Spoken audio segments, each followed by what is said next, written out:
Genesis chapter 1, we read that in verse number 2, that the earth was without form and void, and darkness covered the face of the earth.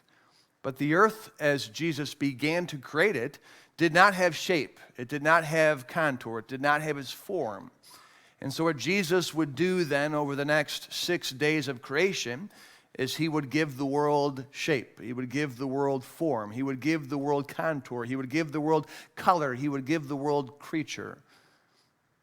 But he took 6 days to do it. Why did he do that? Why did Jesus take 6 days to create everything there is in our universe and in our world? Why not just, boop, there it is.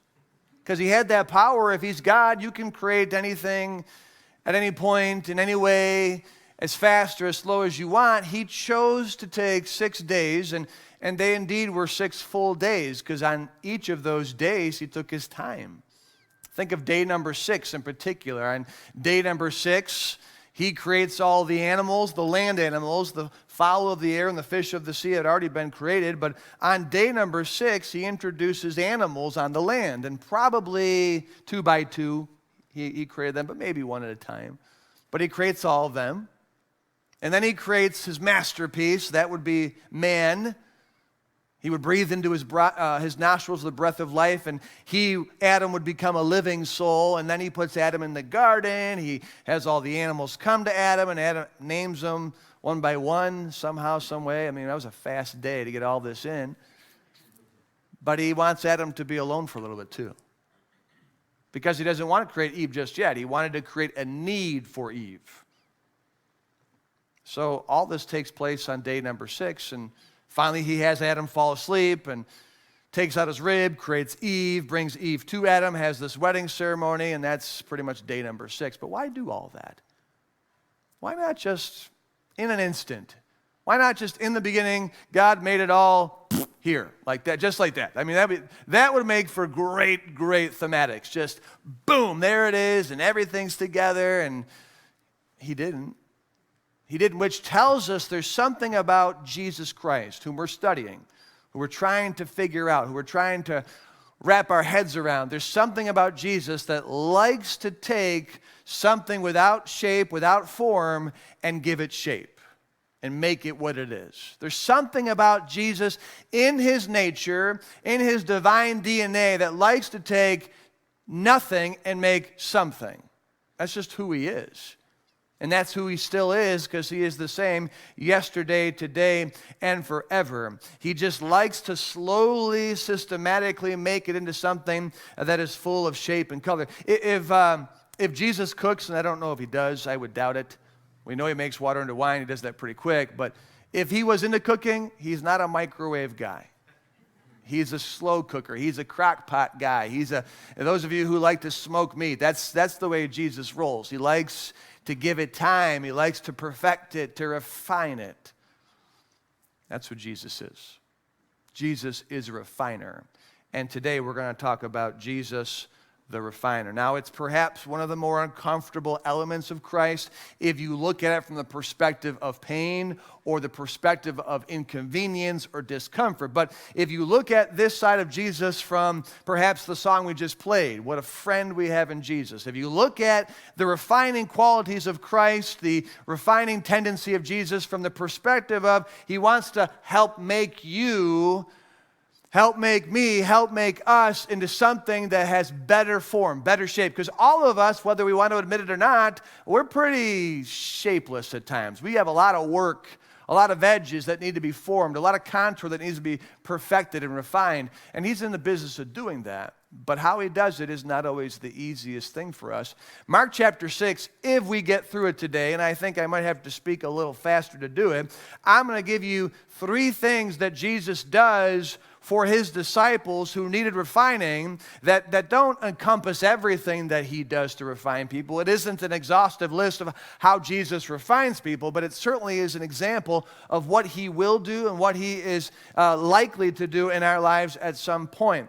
Mark chapter 6 is a chapter that you and I will remember for the miracles of Jesus. There are 2 recorded here, and there's a 3rd one that belongs here, but it's only recorded in John that Jesus performs. All for the sake of his disciples. And we're going to read this and we're going to say, oh yeah, look at what Jesus did. And wow, look at what Jesus did. And that's all appropriate to do. But don't lose sight, this chapter is about the disciples. This chapter is about the deficiency of the disciples. I'm going to give you the summary of the first part of the chapter. The first part of the chapter is we have the disciples early in their ministry following Jesus into Nazareth, where he's not received very well. And so they learn right out of the gate that, there's going to be some resistance. There's going to be some stress that we're a little uncomfortable with. Then we see Jesus going into other villages because his hometown rejected him, and the disciples are following Jesus from village to village to village to village. Jesus is teaching. He's working miracles, so the disciples are kind of the logistical support. So it's probably pretty tiring. They're getting a heavy dose of people. If you've never gotten a job in customer service, you need to do that so you can appreciate how hard it is to work with people. I worked on the phones for many years as a youngster, worked in the country club for many years. It's a great way to start your life out so you realize what you don't want to do the rest of your life. Work with people. People are tough. People are tough. So they're dealing with people all the time. They're getting probably exhausted. But here's what happens in Mark chapter 6. Jesus says it's time for you boys to graduate. I'm going to give you the power of God. And you're going to go into villages and you're going to cast out devils.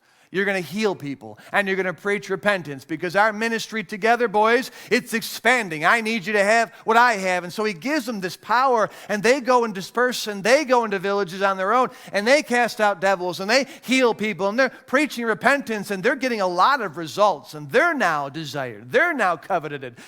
So when you go into places, they're demanded by folks to heal their sons and daughters and brothers and sisters and moms and fathers. And so a lot going on with these disciples. So they follow Jesus into Nazareth, some stress there, busy village to village. Then they get this power and they do great things for God. Also in the chapter is the news that John the Baptist has been beheaded. He had upset Herod, and Herod gave the keys to the kingdom to his mistress, and she wanted the head of John the Baptist, so he was martyred. And it seems like an odd place to put that in the narrative, unless you're looking at it through the perspective of what I think the context is teaching. The disciples are getting an early education as to what ministry will be like with Jesus. Stress, tiresome, power, but with power comes great responsibility, great demands. Oh, and by the way, great risks, because you could lose your head. So that has all happened. They come back, they tell Jesus what's going on. They're like, wow, the devils are even subject to us. This is incredible. So they're on a spiritual high of sort, but mingled with all this mental and spiritual weariness and, I think, stimulation. So let's read verse 31 and see what Jesus says to them. Keep that context in mind. Verse 31, Mark chapter 6, and Jesus said unto them, come ye yourselves apart into a desert place and rest a while. Now that desert place is not what you and I in Western New York think of. When I say desert, you think of Sahara Desert. You think sand, you think hot, you think cactuses, you think that's not very refreshing. Desert place is not a desert sandy place, it's a deserted place. So a desert place is a deserted place. There's nobody there. It's quiet. It's secluded. It's outside of the realm of all of the popularity. And he said that in verse 31 because there were many coming and going, and they had no leisure so much as to eat. So what was probably happening here is the disciples were approaching burnout very early in their ministry. Jesus would, of course, know that and recognize that. Verse 32. And so they departed into a desert place by ship privately. Unfortunately, the paparazzi somebody saw them get into a ship, somebody saw where that was going, they told other people, it got leaked, and when they get to the other side, oh man, everybody's coming to them and they want all kinds of stuff. So verse 34, let's read the rest of the story. And Jesus, when he came out, saw much people and was moved with compassion toward them because they were as sheep not having a shepherd. And he, Jesus, began to teach them, the multitudes, many things. Verse 35. And when the day was now far spent, his disciples came unto him and said, this is a desert place, and now the time is far past. It's been long enough, boss. Verse 36, they tell him, send them away, that they may go into the country round about and into the villages and buy themselves bread, for they have nothing to eat. Look at Jesus' response. I guarantee you it's not what they wanted to hear. Verse 37, he answered and said unto them, give ye them to eat. Huh? There's no bread here. You feed them, Jesus says. I mean, remember, they've gone from village to village. They've had this power given to them, so their ministry has been ramped up. They heard about John the Baptist. They're on this spiritual stimulated high, and Jesus said, let's go get a break. Let's give you a little bit of rest. That's what their mindset is. They get there. People are coming to them. They're not celebrating. They're not saying, wow, look at all these people. Jesus, this is incredible. Your kingdom is growing by leaps and bounds. Jesus was the one who had compassion. Jesus was the one who looked at them and said, I just can't send them away. They need to be taught. And the disciples were just, all right. And then finally at some point later in the day, they went to him and said, Jesus, it's been long enough. Send them away so they can get food. This is a desert place. You know, inside Jesus is saying, thank you, geniuses. I didn't know where I brought you. But okay, so that's what they want. But he says, no, you guys are going to feed them. Remember, you're weary, you're exhausted, you're tired. That's what Jesus tells them. Well, the second part of verse 37, their response was not full of enthusiasm or ambition. They said to Jesus, shall we go and buy 200 pennyworth of bread and give them to eat? We don't have a lot of money. 200 pennyworth was probably all they had, and they knew it was deeply insufficient to get food for all these people. Well, Jesus says to them in verse 38, how many loaves have ye? Go and see. And when they knew, they said to him, 5 loaves and 2 fishes. But note verse 39, the Bible tells us that Jesus commanded them to make all sit down by companies upon the green grass.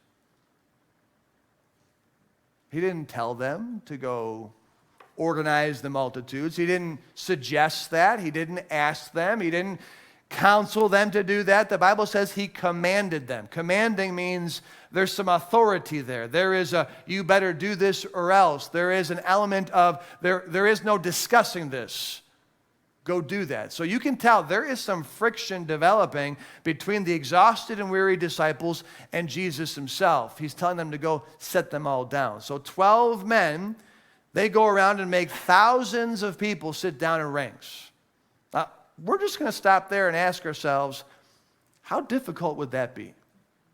To get thousands of people. Later in the passage, Jesus is going to feed 5,000 men besides women and children. Those are probably the heads of their homes. So let's assume that all those men have a wife, and they all won't, but let's assume they all do. That's 10,000. Let's assume they all have one child, and they won't. That's 15,000. Is it possible that maybe a lot of them have a lot of children? So the disciples are going to make, let's say, 10 to 20,000 people sit down in ranks by 50s and hundreds and thousands. How easy do you think that was for 12 guys? Furthermore, how invested do you think those 12 guys were? We came out here to take a vacay, and we got to work with 20,000 people. I did mention that people are super easy to work with, right? I did mention that people are very compliant. You know, when you say, hey, I want all you guys over here, people do that. They're just incredibly submissive, and they go along with it. No, you had every person in that group say, why are you going to go over here? I want to go over there. Shade's better over there. It will be, you got a lot of, I got to be careful here, a lot of certain people who are going to make a lot of suggestions to the disciples how they think it should be done. And if these guys are already tired, exhausted, and frustrated, not a fun ministry event for them to do. But they did it because they had to. Verse 41. And when he had taken the 5 loaves and the 2 fishes, he looked up to heaven and blessed and brake the loaves and gave them to his disciples to set before them. And the 2 fishes divided he among them all. I can't imagine how much work goes into serving that many people. most likely they would give the food to the head of the home, and then the head of the home would disperse it to his family. But still, you're giving out bread and fish to 5,000 men. 12 of you. We have 12 guys when we're serving 100 ladies here, and it's a task, it's a chore.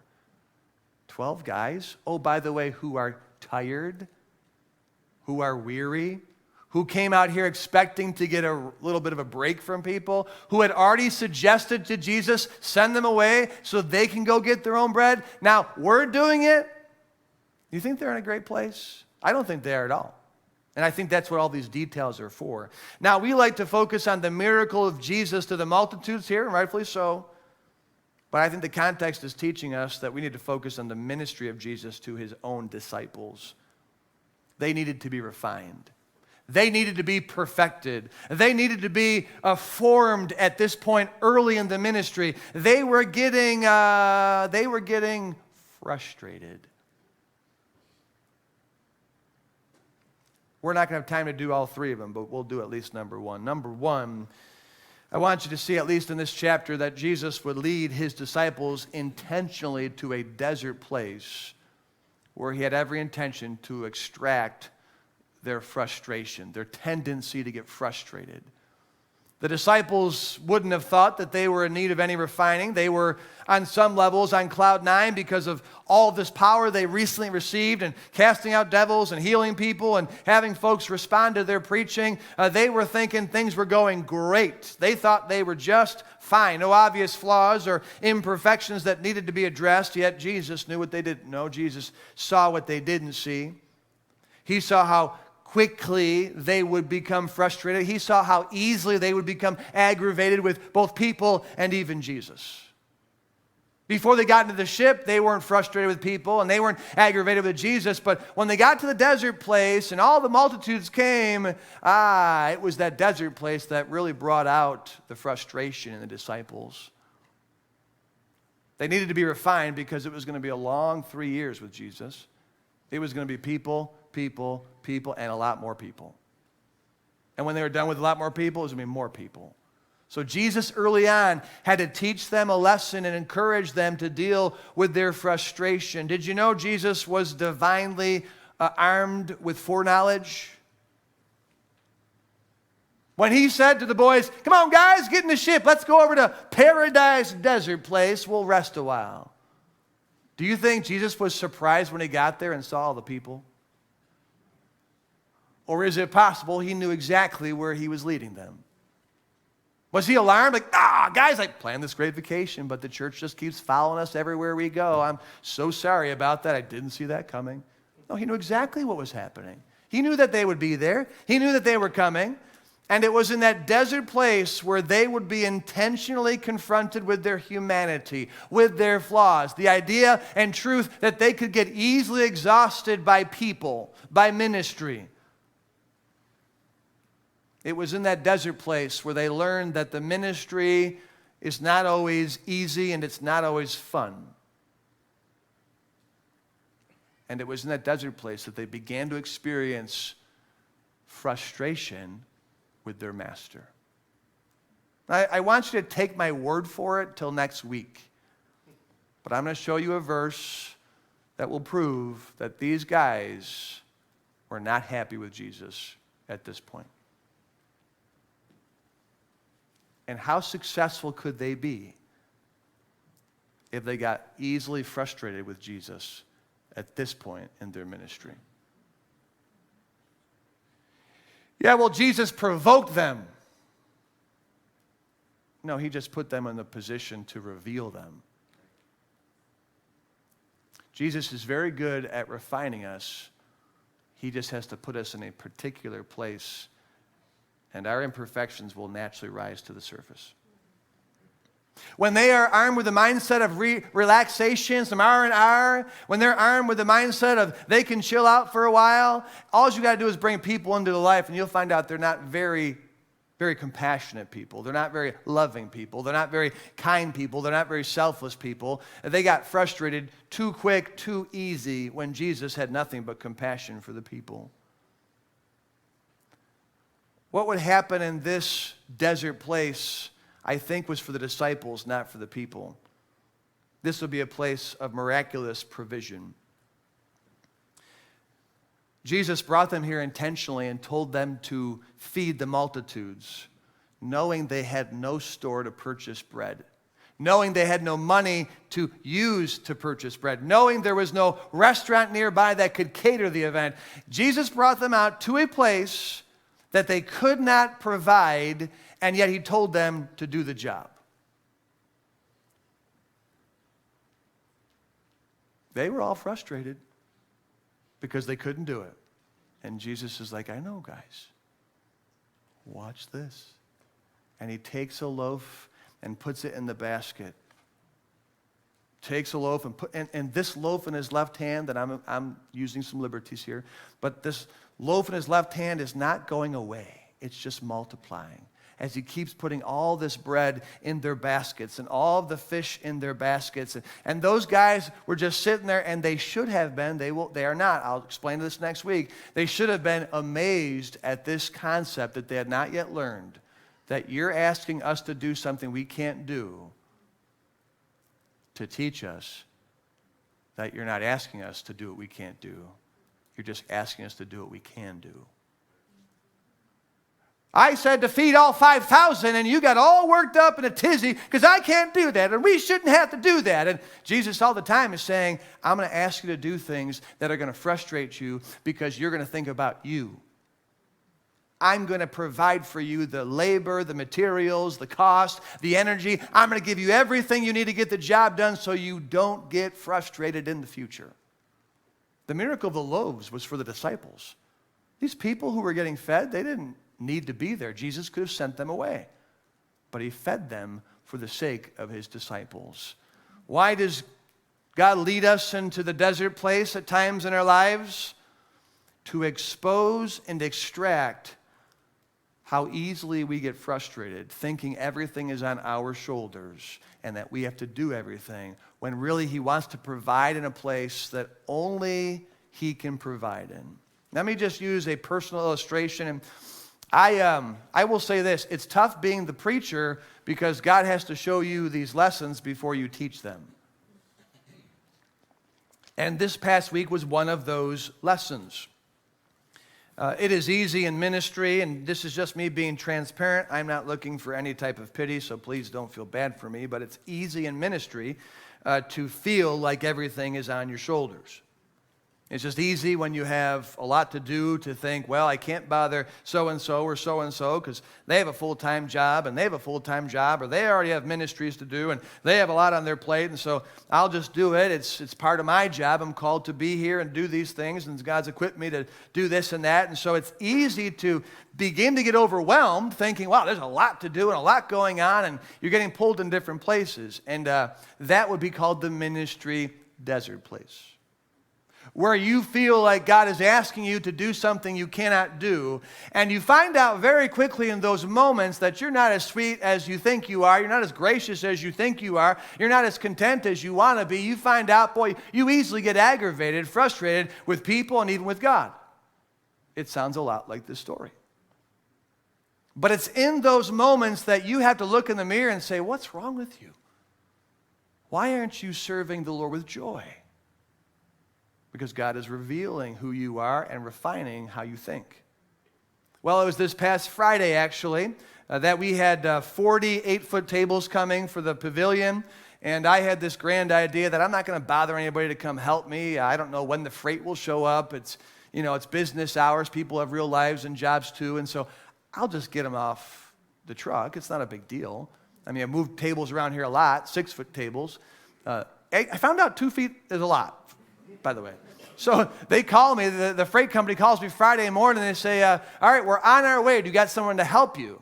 And I was like, no, we're good. I get them. And she was kind of like, well, you need somebody to help you. Primarily for their driver. Their driver didn't want to wait 4 hours for me to get these off the truck.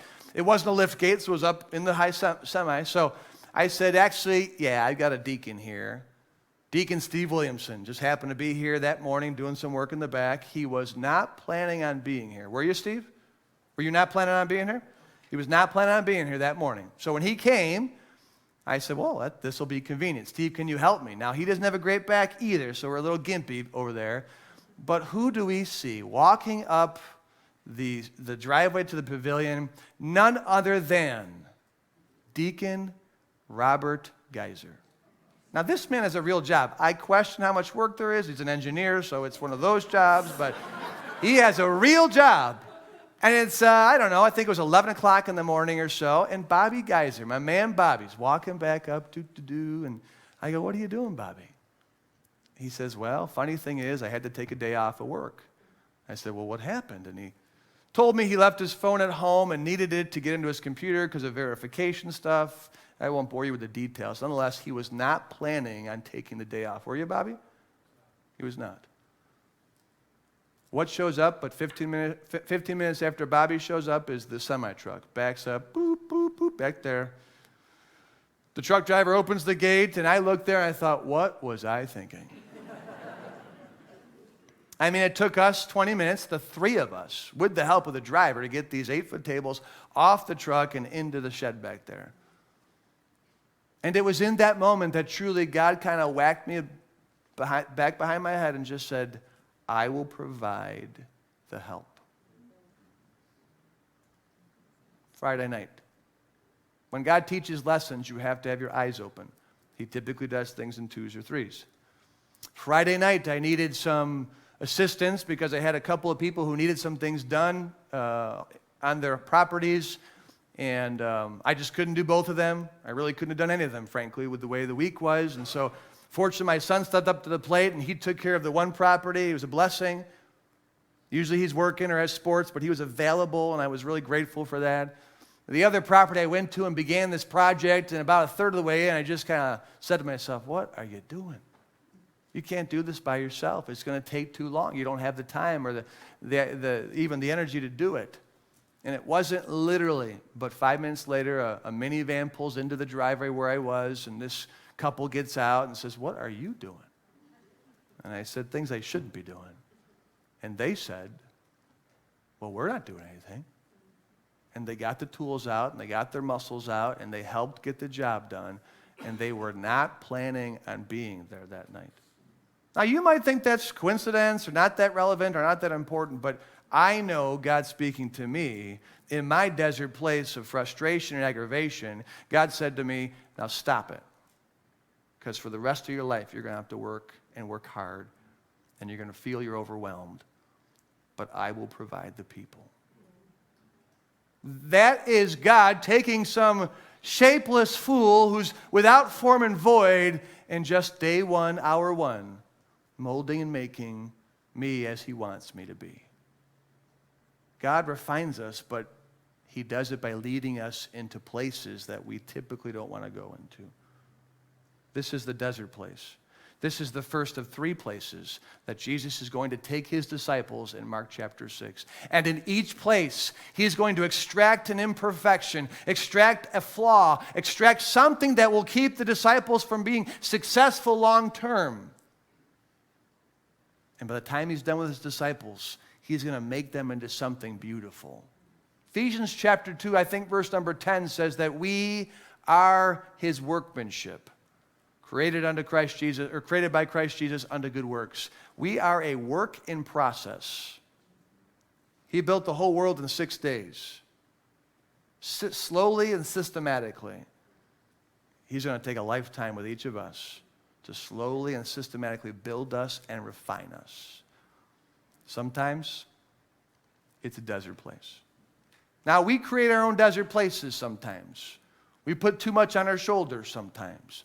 But maybe this morning you're in a desert place where you feel like everything is on your shoulders. Maybe you're that mother at home that you feel like just everything is on your shoulders. Or maybe you're that dad that everything's on your shoulders. Maybe you're a teacher where you feel like everything's on your shoulders. Maybe a deacon or a ministry leader, everything's on your shoulders. And maybe you've created that for yourself, but maybe God has intentionally brought you to a place where you're going to throw your hands up out of frustration because you can't do it all and you're just so aggravated with everything that he wants you to see how you look and hear how you sound.